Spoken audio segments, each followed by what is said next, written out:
지난주에는 레바논에서 다수의 무선 호출기가 폭발하는 일이 있었고요. 그 배후로 이스라엘이 있다라고 강력하게 추정하고 있습니다. 이스라엘은 마치 그 사실을 인정하기라도 하듯이 레바논에 무차별적인 공격을 퍼부었고요.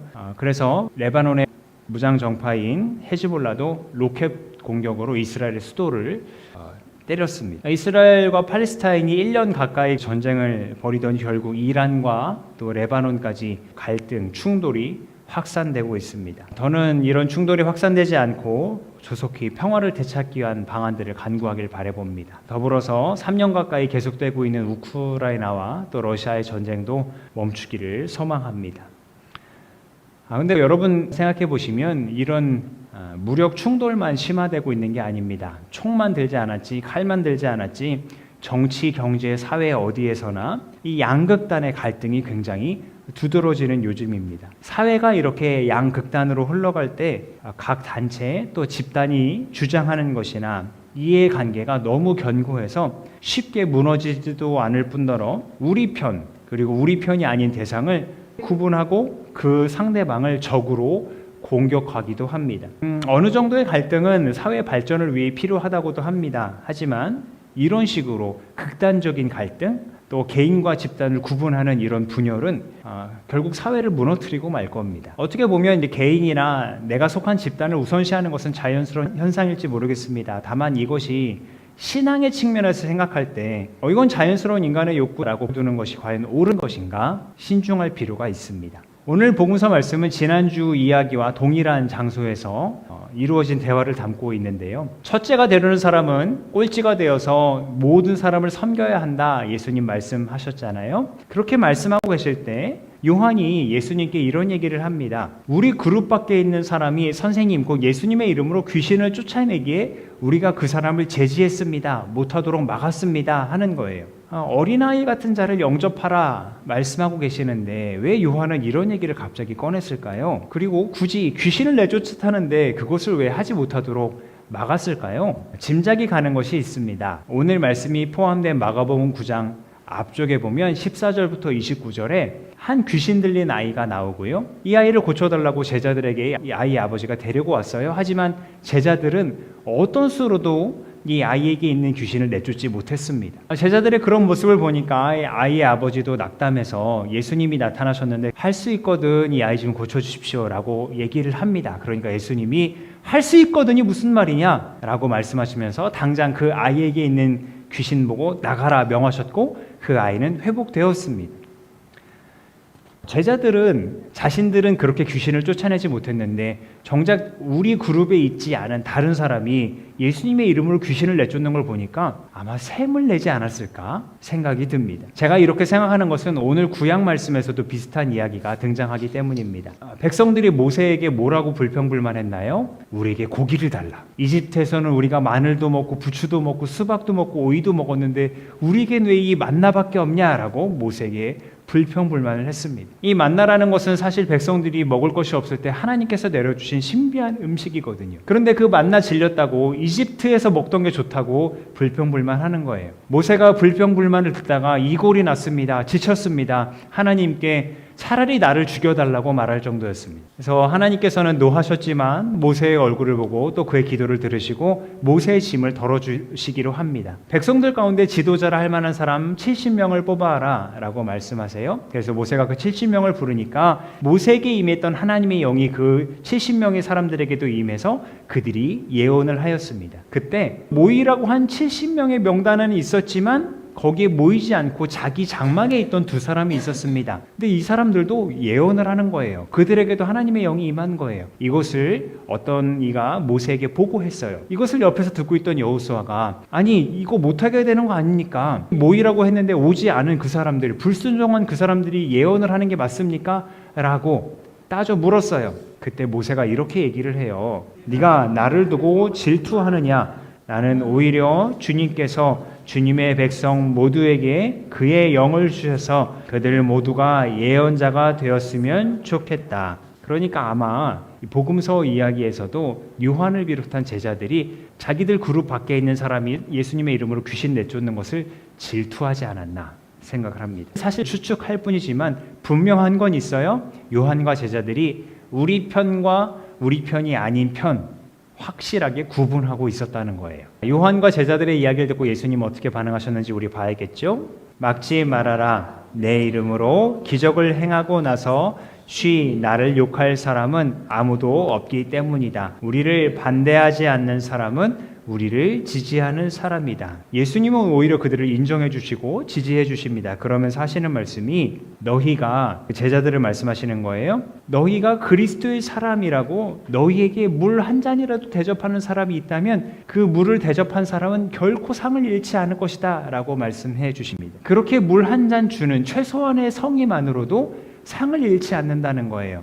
왜냐하면 이 물 한 잔 대접하는 것이 제자들을 지지하는 것이다 라고 예수님 보셨기 때문이에요. 자, 특히 이 말씀을 다시 한번 보시면 눈여겨볼 것은 너희가 그리스도의 사람이라고 해서 라는 표현입니다. 우리가 지난주 말씀에서 예수님께서 뭐라고 말씀하셨냐면 어린아이 하나를 내 이름으로 영접하면 그것은 나를 영접하는 것이고 뿐만 아니라 나를 보내신 아버지를 영접하는 것이다 라고 말씀하셨거든요. 그러니까 방금 본 말씀에서 너희가 그리스도의 사람이라 하여 라는 이 표현은 제자들을 지지하고 그렇게 물 한 잔 대접했을 때 그것은 제자들을 대접하는 것뿐만 아니라 제자들을 가르치시고 또 그들을 세상에 파송하신 예수님을 지지하는 거고 영접하는 것이다 라는 의미인 셈이죠. 결국 이 제자들에게도 말씀하시는 게 뭐냐면 우리 편이 아니라고 배척할 게 아니라 그들이 나의 이름으로 그리스도의 예수 이름으로 능력을 행한다면 물 한 잔 대접하는 마음으로 또 행동으로 그들을 지지해줘라 라고 말씀하시는 거죠.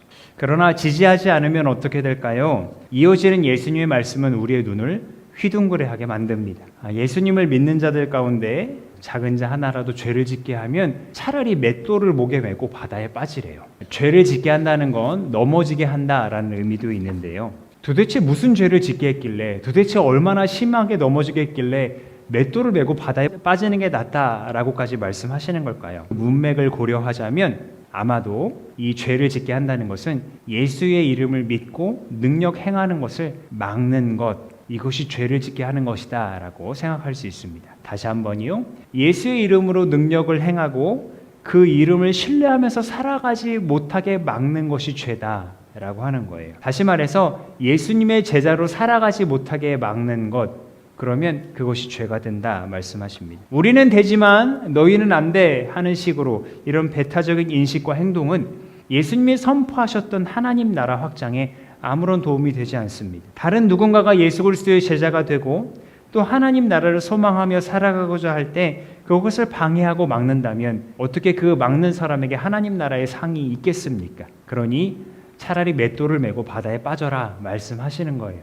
다만 오해는 하지 마십시오. 이거는 과장법입니다. 정말 이렇게 했다가는 이 세상에 남아있을 사람 아무도 없을 겁니다. 과장해서 이야기할 만큼 중요하다는 거죠. 과장법은 또 이어집니다. 손이 죄짓게 하거든 찍어버리랍니다. 발이 죄짓게 하거든 찍어버리랍니다. 눈이 죄짓게 하거든 없애버리랍니다. 정말 무시무시한 말씀이지만 그만큼 중요한 것을 놓치면 안 된다는 얘기겠죠. 예수님의 제자가, 다른 사람이 예수님의 제자가 되는 것을 지지하는 대신 방해하는 것은 구더기가 살을 파먹고 꺼지지 않는 지옥불에 던져질 만큼 무서운 일이라고 말씀하시는 거예요. 그래서 그렇게 되지 말라고 예수님은 이렇게 당부를 하시는데요. 소금은 좋은 것이다. 그러나 소금이 짠맛을 잃으면 너희는 무엇으로 그것을 짜게 하겠느냐? 너희는 너희 가운데 소금을 쳐두어서 서로 화목하게 지내어라.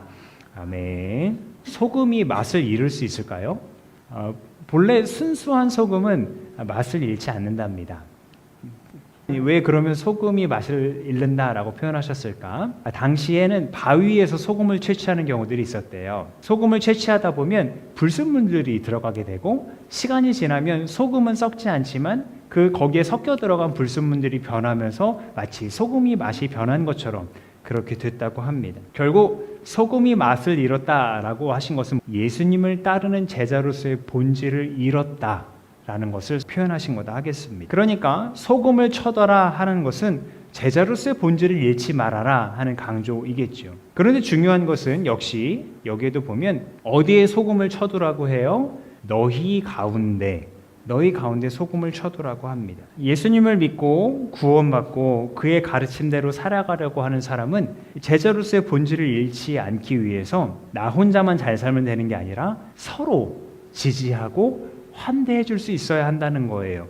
그런 공동체가 필요하다는 거예요. 서로 화목하게 지내는 믿음의 공동체 말입니다. 이런 공동체, 서로 지지하고 환대해주고 영접해주고 그렇게 서로를 위하는 믿음의 공동체 안에 있다면 어떤 일이 가능할까요? 오늘 서신서 말씀을 다시 한번 볼까요? 병든 사람이 있어요. 그러면 교회 지도자들을 부르랍니다. 그래서 기름을 바르고 기도하면 이 믿음으로 간절히 드리는 기도가 병든 사람을 낫게 한답니다. 주님께서 일으켜 주시고요. 더 특별히 죄를 지었더라도 용서를 받는다고 합니다. 이 부분은 같이 읽어볼까요? 시작. 그러므로 여러분은 서로 죄를 고백하고 서로를 위하여 기도하십시오.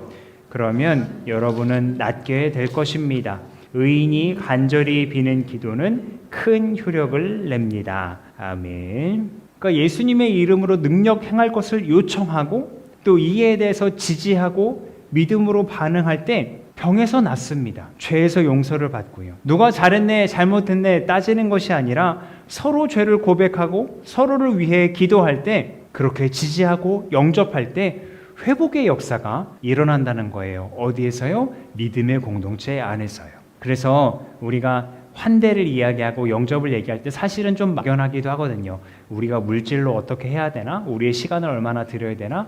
그런데 가장 확실한 방법 중에 하나가 바로 여기 있는 거예요. 서로를 위해서 기도해 주는 것. 지지하고 영접해 주는 마음이 없다면 기도를 하겠습니까? 그러니까 서로를 위해 기도해 준다는 것은 무엇보다 확실한 지지와 영접의 방법인 셈입니다.